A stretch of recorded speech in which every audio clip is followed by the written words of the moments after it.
Count how many of these you say yes to. Or do you often experience stressful situations? Yes or no? If it's a yes, count. Do you often feel tired or fatigued for no apparent reason? Do you often get less than 8 hours of sleep? Do you often feel anxious or depressed? If it's a yes, count it. Do you often feel overwhelmed or confused? Do you often feel a low sex drive, lower than you would want it to be? Do you tend to gain weight easily? Do you have high blood pressure? Yes or no? If it's a yes, count it. Do you often attempt to reduce your body weight? If you keep gaining it, you gotta lose it again. Do you often crave sweets or breads, carbs? Do you often experience memory or concentration issues? Do you often experience tension, headache, or muscle tightness, whether it's the neck or the shoulders or the jaw? Do you often experience digestive problems, gas, bloating, ulcers, heartburn, or even constipation or diarrhea? Do you often get sick, run down? So we're going to touch on. And are you on an anxiety or a depression medication?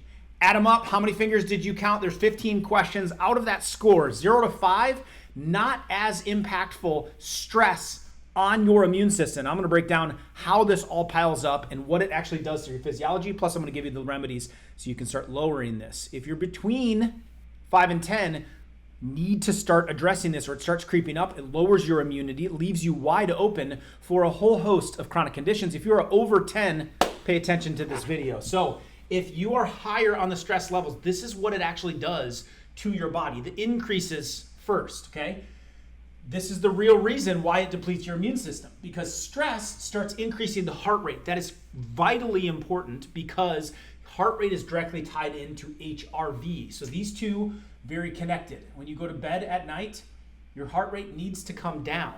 If you're experiencing a lot of the symptoms and the questions I just asked, your mind's racing, your mind's running, you're not sleeping well, you tend to have a higher heart rate. Your body has a longer time, a strain to get that heart rate lower, and that strain to get it lowered is the heart rate variability. Then you don't recover as well during your sleep. That leaves your immune system wide open.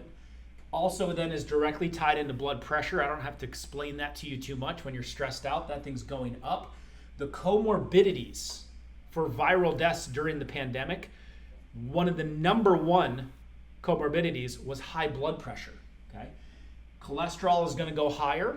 You're gonna be oxidizing it more. Cholesterol is not the problem. It's the oxidation of cholesterol that's the problem. That's gonna leave your immune system wide open. The lipids are gonna go with it. It's gonna increase the BS, the blood sugar is gonna work against it. So insulin is gonna be negatively impacted by cortisol being in the system. That is your stress hormone.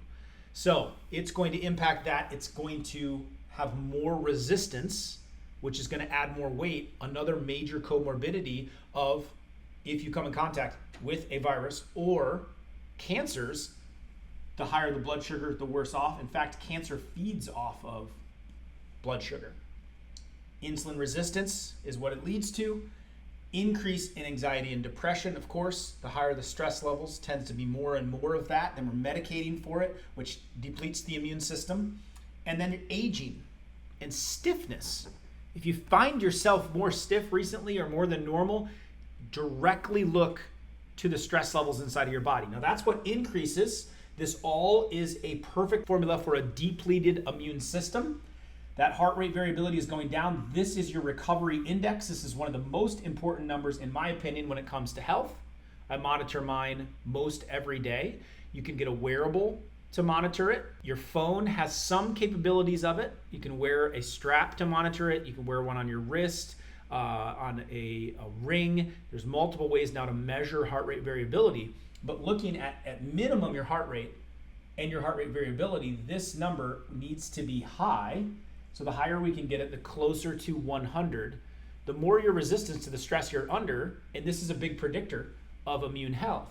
Now we want the heart rate to be going down. Now obviously not too low, but then we're stronger, in the 60s, the 50s, even some people dip into the 40s, especially during their sleep. So those are big numbers to look at. This is going to be graceful aging, way less sickness, and a way stronger immune system.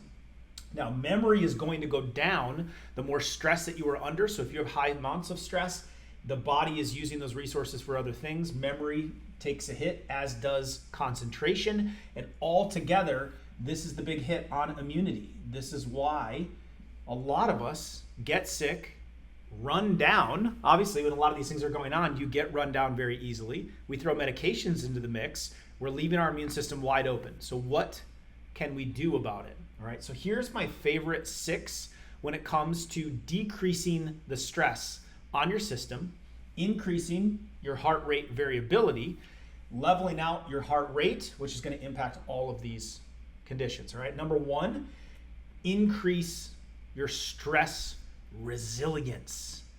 That means it's directly tied into this number right here. We've got to be able to encounter stress, because I can't take that away from you. I always say you can't manage stress, but you can manage peace in your life, right? Stress can't be managed.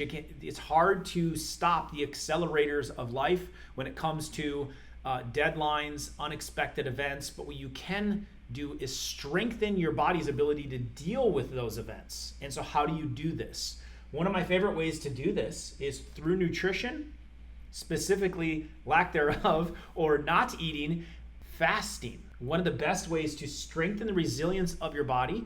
You can actually feel the temptation,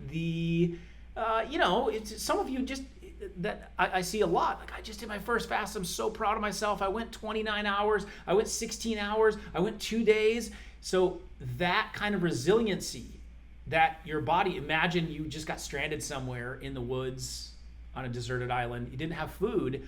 You would have to learn stress resilience really fast. And your body would have to rely on less. That's one way to have a hormetic effect on your body, where the body is getting challenged and it makes it better. Another good example of this is working out. You challenge the body, break it down a little bit through lifting a weight or doing a movement, which is number 6 down here, by the way. And that creates muscle, creates endurance. That's the hormetic effect. So my favorite one is fasting. Research shows that if it's a 3-day, very low carbohydrate fast, this is interesting research out of California, that the immune system starts cleaning itself up. Autophagy, I have several videos on the channel about it, and it actually bolsters the immune response. But even a short amount of time allows the body to build a little tension with not having food. I'm kind of hungry, but you're getting a boost to your immune system. So we want to increase the stress resilience. Other simple ways to do this: a cold shower. You see a lot of people doing ice baths, but just turn that thing to cold. Let it hit the back of your neck for 30 seconds in the shower. It's going to be cold, but it gives you that stress response. And what it's going to do is lower the heart rate. It's going to increase the heart rate variability, and it's going to increase your stress resilience. Okay. Now, let's keep moving through. Number 2 way to decrease the stress levels: shift your focus. Easier said than done. I know there's some stuff in your life that is just not this easy to adjust, but the muscle of your brain, right, can be built for gratitude, things going right, and happiness, or built for stress, worry, and anxiety. Which one are you building? Which one are you feeding? It's the 2 wolves analogy. Which one survives? The one you feed, right? So you can't be stressed and grateful at the same time. So shifting your focus, I like to do it for 1 minute at a time. Like you were taking a cigarette break. Please don't smoke the cigarette. If you do, no judgment, but don't smoke the cigarette. Just if you're taking a minute break, a gratitude break, I call these nature smoke breaks, and you're shifting your focus to something that makes you smile, something that's going right in your world. There's always more going right in your world than going wrong. During that period of time, the number 3, and this might be the most powerful one, paced breathing. Its impact on stress levels in your body and the bolstering of the immune system is phenomenal. This is what strengthens the brakes of your body, drives up heart rate variability, and allows you to bring the stress levels down, which allows those white blood cells and that immune system to surge. So this is 5-second deep breaths in, 5-second deep breaths out. 5-second deep breath in, 5-second deep breath out. Do that for a minute and focus on what you're thankful for. That's a powerful activity that you could start today. A lot of people have lowered blood pressure levels. It's going to have an impact on your blood sugar right away as well. Okay.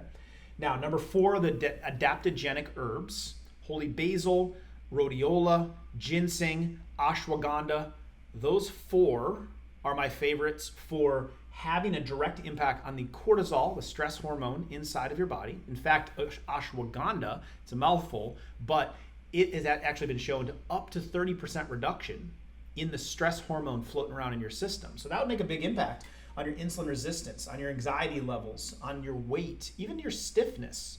Okay, so I will use these adaptogenic herbs. I put a link in the description. One that I use actually just combines those 4 and a couple other helpers. Some B vitamins are important when it comes to this as well. But those are some easy ways to lower the stress levels naturally.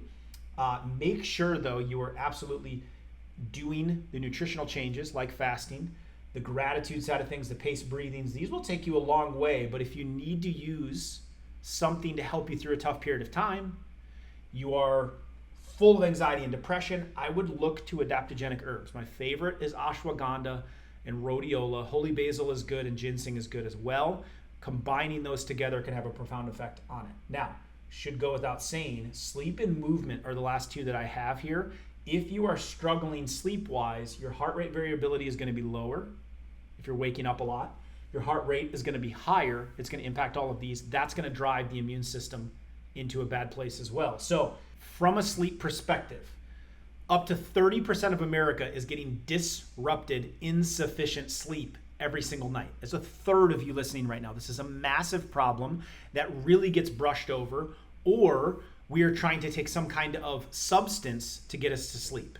Okay, whether it's alcohol or a drug, we've got to do better, or that's going to have a negative impact on the immune system. So from a sleep perspective, my biggest hacks for this is get the room dark, get the electronics out. Those make a profound impact, okay? What's helped me as well is doing some movement post-eating before I go to bed. So the later that you eat, the worse that the sleep is going to get. The later that you drink, specifically alcohol or caffeine, the worse that the sleep is going to get. And so if you can get the meal in, cut off any form of caffeine early in the day, cut off alcohol around dinner time if you're going to have it, and then get some movement in, just a light walk, something to kind of burn a little bit of that up and get your body down into a calming mode. Now, a couple of things you could do to help with sleep: an Epsom salt bath will help to relax and kick that system into higher HRV, lower heart rate, okay? Also, you may try melatonin. I don't want you to use this longer term because you become reliant on it. You want to teach your body how to get rest and recovery. That's what's happening when you sleep. But if you do need a sleep aid, a calming agent like melatonin mixed with some other herbs is a good example. There's one in the description, but you can take some of that to aid it. I'd rather do that than a medication, okay? And then movement, super important. Exercise lowers the risk of cancer by 20%, 20. Lowers your risk of dying early by 40%, and one workout can lower your blood pressure for up to 16 hours. How about that for an impact? So regular movement is going to increase your immunity. I like 10-minute workouts. There's some of them on my channel here that you can try those out with myself and our patients working out outside together, or just go for a walk, go for a bike, just get movement every single day. There's the steps for bolstering the immune system and understanding if you are stressed, you can take really good natural steps to go the right direction. Now, to dig further into this stress resilience that is causing a lot of the aging, the stiffness, the memory issues, I made a video of the top 5 foods that are making you feel and look older than you actually are, and I put it right here for you. It would be a great next step.